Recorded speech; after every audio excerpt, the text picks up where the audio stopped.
नमस्कार. आजच्या या सादरीकरणात सर्वांचं अगदी मनापासून स्वागत आहे. आज आपण एका अत्यंत महत्त्वाच्या आणि सध्या खूप चर्चेत असलेल्या निर्णयावर थेट प्रकाश टाकणार आहोत. हा निर्णय आहे शेगावच्या श्री गजानन महाराज संस्थानाचा. लाखो भक्तांचं श्रद्धास्थान असलेलं आणि आपल्या अथांग शांततेसाठी ओळखल्या जाणाऱ्या या मंदिरात आता एक खूप मोठा बदल लागू झाला आहे. तर चला, या ऐतिहासिक आणि महत्त्वपूर्ण निर्णयाची अगदी सविस्तर माहिती आपण आज समजून घेऊया. शेगावच्या मंदिरात अचानक मोबाईलवर बंदी का घालण्यात आलीय? चला तर मग या विषयाच्या अगदी खोलात जाऊया. श्री गजानन महाराज संस्थानाने आता एक अत्यंत कडक नियम लागू केलाय. यापुढे मंदिर परिसरात मोबाईल फोन वापरण्यास सक्त मनाई असणार आहे.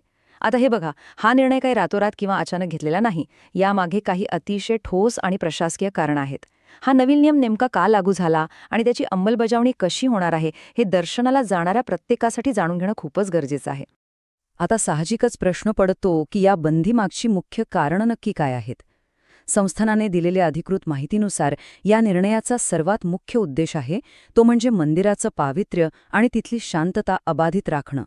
आजकाल बऱ्याचदा असं पाहायला मिळतं की मोबाईलमुळे, विशेषतः अचानक वाजणाऱ्या रिंगटोन्स आणि सतत सेल्फी काढण्याच्या नादात नाहक गोंधळ निर्माण होतो.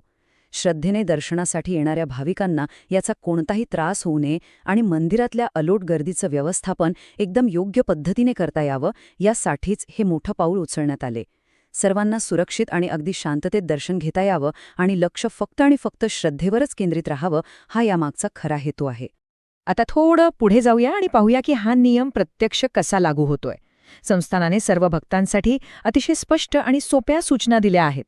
पहिली आणि सर्वात महत्त्वाची पायरी म्हणजे जेव्हा भाविक मंदिराच्या मुख्य प्रवेशद्वारावर पोहोचतात, अगदी तिथेच त्यांनी आपला मोबाईल फोन पूर्णपणे स्विच ऑफ करायचा आहे.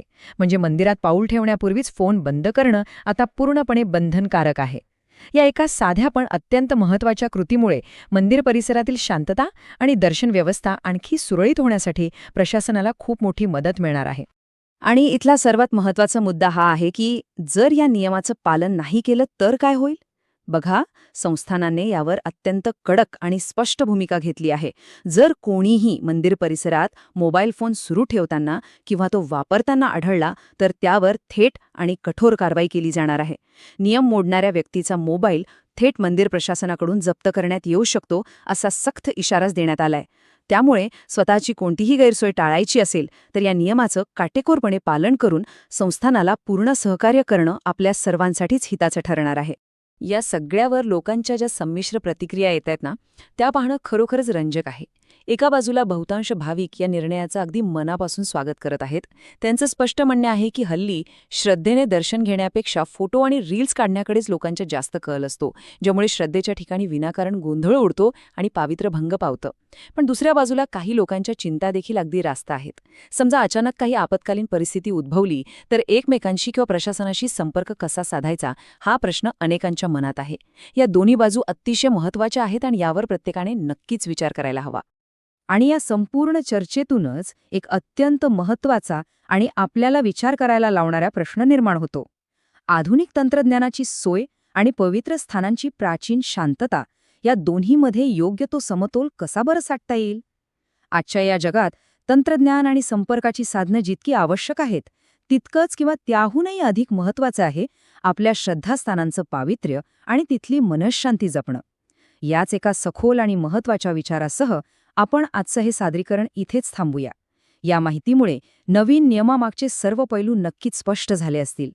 चला तर मग नियमांचं पालन करूया आणि आपल्या मंदिराचं पावित्र्य जपूया. जय गजानन महाराज.